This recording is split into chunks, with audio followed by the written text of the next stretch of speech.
sepse dhe unë kam dëgjuar që Shakespeare e ka marrë subjektin nga një tjetër ngjarje e vjetër që kishte ndodhur. Nata e 12 e Iliria të Shakespeare. Po, mirë, po Romeo Julieta është ma, sepse thelbi asaj dhe Romeo Julietës është kjo, që aq e fort ishte besa e tyre në besim. Po, besimi dhe besën njëri tjetrit në fe, aq e fort ishte sa që të dy ata vran veten, mbasi të dy e pa njëri tjetrin të vdekur, zoti Guri. Kjo është shumë e fort. Do me thënë, dhe ai e pa të vdekur atë dhe vrau veten, dhe ajo e pa të vdekur atë dhe vrau veten. Kjo është gjithë ajo, do me thënë, fabula e kësaj. Dhe përfitoj në rasti, zoti Guri, që Fenikasit e famshëm, me erdhi tani një shpjegim i emrit të tyre, zoti Guri, që ndoshta bëhet për herë të parë, kërkojnë ndjes për munges modestie këtu, po pastaj le ta gjykojnë njerëzit, le ta gjykosh dhe ti kështu. Sepse grupet e popujve më përpara mblidheshin nga besimi që kishin, ky me këtë besim, madje edhe në kohët e sotme pak a shumë. Fe i thon besës. Fe. Dhe është e vërtet. Fe një ki. Do me thënë, fe një ke.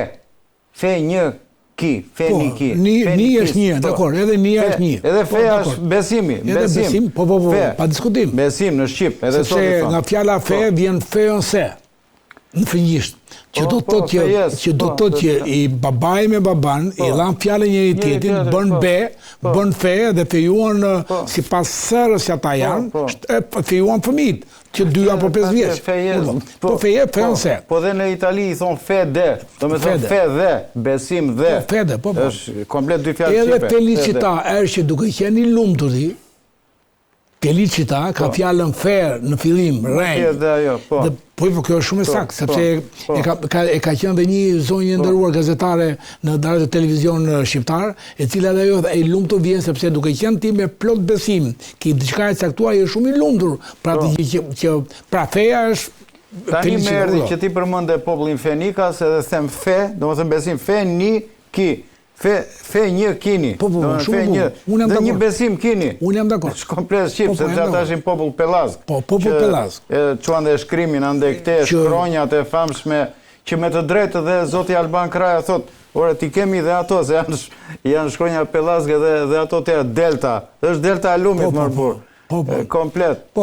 Kanë edhe domethënie, kanë dhe kështu, po janë përmendur, sepse gjua shqipe është shkruar në disa alfabete, me alfabetin latin, me alfabetin cirilik, me gjitha alfabetet e tjera. Shiko, neve, zoti Bala, e përmendim shumë fjallën alfabet, që është alfabeta, por ABC-ja tingëllon shumë herë më bukur se alfabeti. Është i vetmi popull, më lejo vetëm një sekond, që i thot gërmës A, B, Z, gjithë popujt e tjera, që duket janë të më pastajshëm, sepse i thot Z-ës, i thot K, i thot K, i thot les, unë i them les, L, M, ata i thon M, L. Për ka shpjeguar një shoku jo se që janë ato alfabeta këto. Mirë, dakor, po do të them që kjo ABC që u shpikë për njerëzimin 12 vjet nga Pellazgët, edhe thon pastaj herë Pellazgë, herë Fenikasit e quan alfabetin ose ABC-n më saktë e quan dhe në Etruri në 300 vjet para luftës troje, thonë 1500 në Etruria, që përmend profesori Myrteza. Pra, kjo ABC që ka kuptimin më të plotësuar, më e përplotësuar ABC-ja Pellazgë se sa alfabeti. Alfabeti pastaj është kjo gjoja e Fenikasit që e morën grekët dhe bën grekët jetonin me Pellazgët, se ky është gabimi më i madh, edhe ky është frymëzim që do ta them. Gabimi më i madh pra, që ti e shikon gërmën që është ta zëm pi grek ose pia, që pia ka qenë një tamam si gota, ja urdhoni. Kjo është gota, dhe Pellazgu, ose studiusi atërshëm, i mënqëri atërshëm, për të thënë që ti pi, edhe vizatoi gotën pranë. Mi vo greku që bëri, për të thënë që unë bëra diçka ndryshe, e mora nga Fenikasit, e mora nga Pellazgët, nuk e thot nga Pellazgët. A i vetë ishe shtres mbi Pellazgët, sepse gjeni Pellazgët, tot Herodoti ky Elen, me viteve 700, 600, 500 para Erson. Gjeti Pellava, atë pse to të mora nga Fenikasit, kur Pellazët kishin ABC-n e tyre. E morin nga ata vendasit aty pra. Sepse plotson Platoni, që ABC-ja, ose alfabeti, që i thonë ata, po ABC që i themi ne, e 630 që u morë për herë parë, e 600-ës, ka ndryshim shumë të madha, sepse kur u morën 600 nga Pellazët direkt vendasit, u morën në original që ishe ABC-ja e Pellazëve. Nësa 200 vjetë më pas, ajo ishte zbulim pase. Që e ka bërë zoti Gjango, po e ka bërë zoti Grigor, i madhi Grigor Savanti, Grigor Voskopojari. Po Ansi pra, që Ansi është ai që i quajti këta savant, Simonoid, Grigor Voskopojari, të nënkretarin e Akademisë së Voskopojës. Po çfarë është Voskopoja? Voskopoja që edhe psoi atë fat destruktiv, atë shkatrimtar. Po Voskopoja ishte me 70, 60, 80% me studius shqiptar dhe 20-25% me studius vlesh shqiptar. Dhe në xhelozi të madhe që po ndriqonte, po atë që ne themi shpesh hiq mu errësirë apo hapu dritë pak dritë, po ndriqonte Voskopoja. Edhe këta të kohës të Papagozmait, apo këta të shtetit fqin jugor, po shikonin që këtë popull po ndryqohesh, edhe ata ti bën prung profesorat, mallkuan gjuhën shqipe, kërkuan që të botonin në gjuhën greke, dhe bën ato që u përmbysën marrëdhëniet shpirtërore të popullit me edukimin në Voskopojë. Dhe prandaj ndodhi ajo që ndodhi, e tjerë. Pra, unë bie vetëm me profesori diku e përmendi shumë atë fjalën bizantin. Po, dhe duke përmendur, ti e nisë me fjalë historinë e Bizantit. Nga Bizanti. Që është vonë. Po, pra është vonë. Miku jon i nderuar, zoti Bizanti është i ri, është i vogël Bizantin, flasim për mira vjet nesër. Po nuk ka Zoti Minxha tha që unë kështu, po. Bizanti është dy popull. Latinoj ose arbërnoj të parët, dhe latinoj. Se ishte vetë perandori që themeloj ishte arbëror. Arbëror. Po. Konstantini. Nanishi. Dhe unë vi tash në një lloj jo kritike, po një lloj qëndrimi ndaj një studiusi tjetër që është goxha i ftuar në studio, zoti Joçi Yazexhi, që ka një qetësi prallore, po ka një urrëtie shekullore për shqiptarët. Që të thuash ti, zoti, unë ftoj duel të hapur atë. Të dy ne, edhe vetëm, edhe me zotin Pinglu, e ftojnë duel të hapur. Që të thuash ti 1400, kur kemi principatat arbrore, 1190, Progoni, Jeronim Progoni i pari, që kemi mbi emrat Prognin Tropoj, nga Jeronim Progani, nuk ja vlen, po prit Jeronim Progoni që është arbnori... Kemi thënë do flasim për vlerat, jo për... Po, jo për antivlerat. Dakor, por është shiftuar dhe edhe mund të cimbojti, jo se mund të prishim mendje shqiptarësh, po mund të fyej këtë vetit shqiptare, këtë vlerë, që gjithë kjo arbënim, s'po merrem atë, po e kalova, mora shkas. Mora shkas me ditë. Përmendet Hanin, do më vajti në mendje një shpjegimi etimologjisë e emrit të tij. Po është Ein, po shqiponj. Heinz, e kanë gjermanë të përdorin. Po, dakord. Aeneas ishte ai, Aeneas, Enea. Edhe gërma e ABC-s është me shqiponjën anash.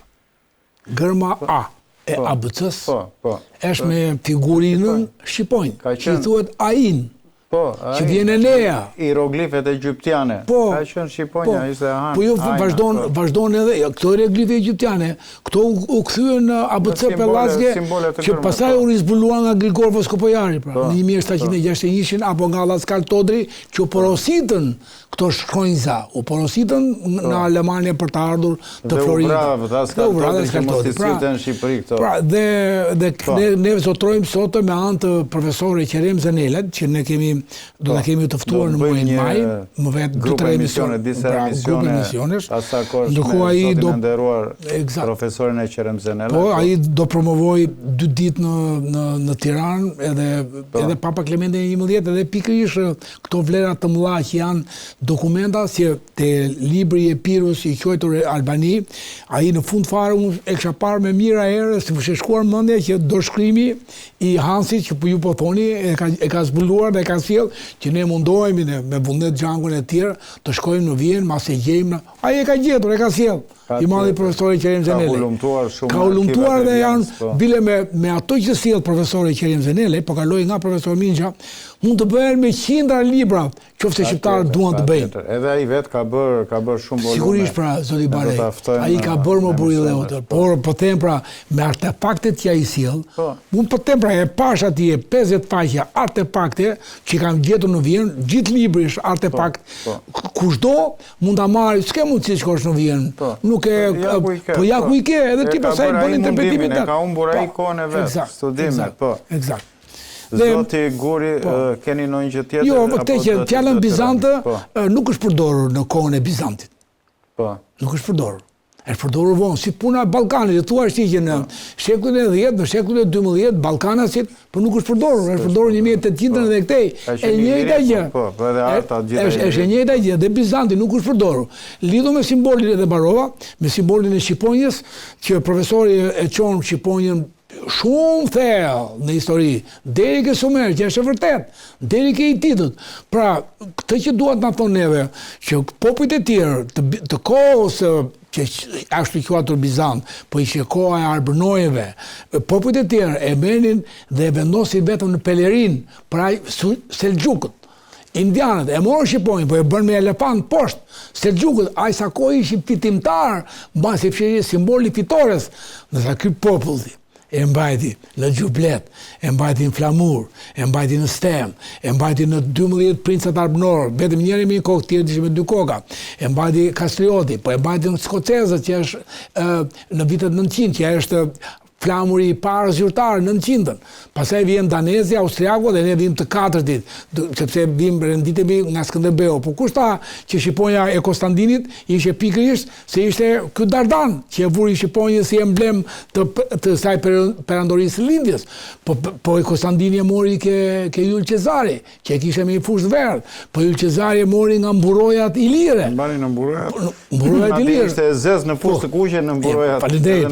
Faleminderit, profesor. Po ndërkohë Akili teti si e jema porosit tek Efesi, ai farkëtari që bëna, ishte Shqiponja që është gravur në qindra muzeet botës, Shqiponja më vete, Akili me trupin e vet, me 2-3 shoqërues, e jema që porosit me Efesi me plis, të metalur me plis, në Mirdit me plis ky, dhe porosit murojën që të vëri Shqiponjë që ishte më vete, ta vëri ke mburoja, Akili që ishte mburoja pa thyeshme. Po vetëm kaq, po ishin Hititët 2000 vjet përpara që kishin Shqiponjën. Po ishin Sumerët 3200 vjet përpara që kishin Shqiponjën dhe ishte Zeusi 7-8.000, 10.000 që Zea që ushton, që e mbante Shqiponjën pranë, që binte lajmet e kemi thënë kaq herë, mbante edhe ushtën, Zea usht. Pra ka shumë lidhje gjenetike ky popull me kaluarën e ndritur qoftë ajo para antike, në antikitet edhe sot në që jemi në. Po. Ja urdhoni me plis, ja Zeusi me plis. Patjetër. Ja Zeusi me plis, ja dhe ushtat. Me mendimin që do të jap që ai faleminderit oti, brother. Të godet me rufe, Po, të godet me rufe, po pra. Ja me plis në kokë, që quhet dia në Epir, Zeusi quhet dia, ai që dinte pra. Po din quhen në Skandinavi. O din në Skandinavi. Dio i thon italianët. Dio i thon spanjoll, adio, miropafshë ke zoti, adio. Atë din e ka vetëm gjuha shqipe. Atë dia, faleminderit. Mund ta mbyllësh në kaq, atë dia ka vetëm gjuha shqipe. Atëre të nderuar miq. Dituri, erudit. Patjetër. Djal, ha? Vazhdo me di. Janë të gjitha letë, e kemi fantastike dhe duhet ta ruajmë. Dhe ky është dhe qëllimi, një nga qëllimet e emisionit ton. Ke shumë drejt. Të nderuar miq, ky është emisioni Rënjëtona për sot, duke falenderuar edhe zotin Guri, po në veçanti zotin Myrteza Minxha për praninë e tij në emisionin ton, duke i kërkuar njëkohësisht edhe ndjes sepse nuk mundem të lidheshim si duhet që të komunikoni më lirshëm me të, por gjithsesi mendoj që idetë e reja që kishte zoti Minxha, i cili ka qenë i ftuar dhe më parë në emisionet tona, dolën dhe u ezauruan në emision.